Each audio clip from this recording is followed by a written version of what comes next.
Alright, if you just watched the last vid that we just put out, that was mainly talking about actually landing like your first client through outreach.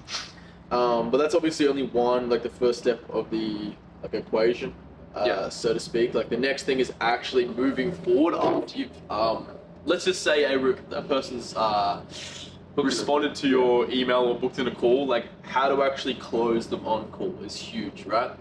So the number one thing that I'd say like Gresh and I've learned is we started off trying to do like have a sales script and like have, you know, like a call flow, all of that stuff. The most typical shit, like what are you trying to achieve? Like how are you trying to get there? Like what's your pain point? How is it making you feel? Like the most stupid questions, but and it obviously like we grow from there. Yeah, it all basically just stems, like comes down to, because we did that at the start and we had crap results, right? So it all stems down to not being like a bot and just being a normal human being and talking to the person. Like a huge part of this like industry, I guess, is literally just like having good person skills and being a good like, you know, people person, or being a normal dude, like just a normal dude who actually knows how to communicate with another human being and not sound like a robot when you're on a call with them. So as soon as we dropped the sales script and we just started talking to the person and not being a bot asking like, oh, like what are your like pain points? Like no one cares about that stuff. You know what I mean? And like people hate getting sold to. So me personally, if some dude hops on a call with me and starts being like asking me what my pain points are, so I'm just gonna like hang up the call. Like that's just such, you know, I'm not gonna want to stick around. So number one is like throw your sales script out the window. Number two is you need to guarantee that they're going to show up to that call, right? So what you want to do is create like intrigue before they hop on. You can say like in the lead up to the call being like obviously happening or it being like booked up. What you want to do is like talk to that creator.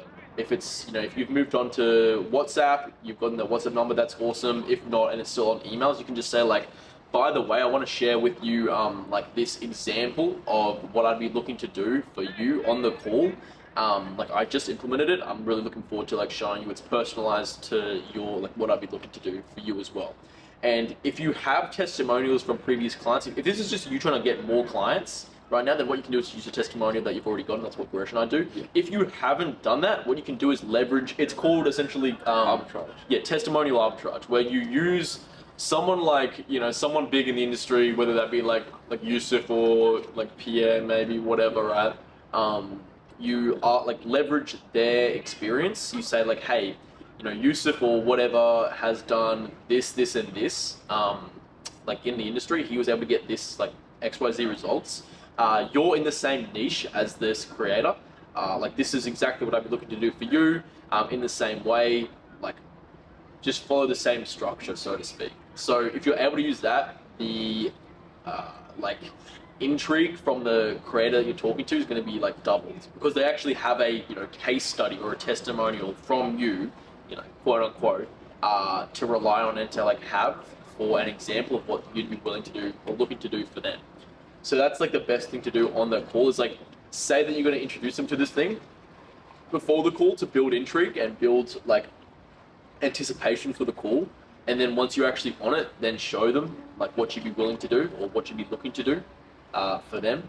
Besides that, on the call, like if it's your first time doing it and you have literally zero experience, number one, never ask for an upfront fee, because you're just dumb. Like why the hell would anyone pay you an upfront fee if you've got zero experience? Yes, if you have zero proof of anything you've actually done, like waiver that. Like you don't mention it at all. Like we kind of did mention it. Like we give them two options, but we kind of were wanting them to anyways choose the free option. Yeah. But we should have just like kept the other one like out of the picture, just because I feel like we could have just like expedited the process like by much more. It's just not really worth having the second option. It's just like too much of a hurdle in the prospective client's mind. Like it's just not worth it. And plus, about the actual sales calls, I like to say that have a structure, not a script. Yeah. Now, to put it in like simple terms, you don't want to mention like the actual rev share at the start. You should mention it at the end, right? Mm-hmm. Like that just shows you how structure is important. You're gonna say the actual like the rev share anyway, but just have it at the end of the call. So make sure you have a clean structure, but talk like an actual human being. Because at the end of the day, you're trying to fix something for them, right? And you need to make sure that they actually want that to be fixed, right? Because it's like if you're trying to get them more followers, but they're already on a pretty good track. It's like, can I really help them further? You know, like you have to kind of be realistic with it as well. So If you're also wondering how much to ask for a rev split, so like we both recommend only go for rev split on the first try. A good rule of thumb is literally just do 30% because it's like nice and even. And most of the time, if the creator actually knows what they're doing and they're good at their job, they're never going to give you 50% of their business. Like that's just the stupidest thing ever. Imagine like, you know, a company giving some like consultant 50% of their income for the next however long like they have a offer up for. Like it's we got stupid. lucky, bro. Yeah, like I mean, we did have like 50% of our creator initially, which we were like super surprised by. But I feel like we were like an outlier of we actually were able to run up a bag with 50% like commission.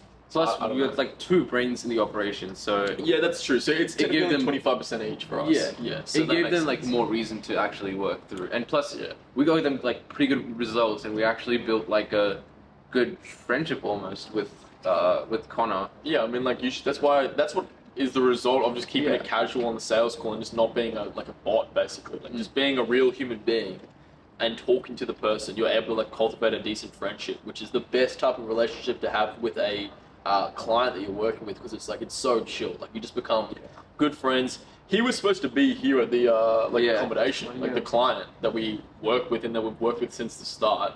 He was supposed to be here, like, because we literally booked an Airbnb out and we are just gonna chill as homies for like 3 days or like 4 nights or whatever, you know.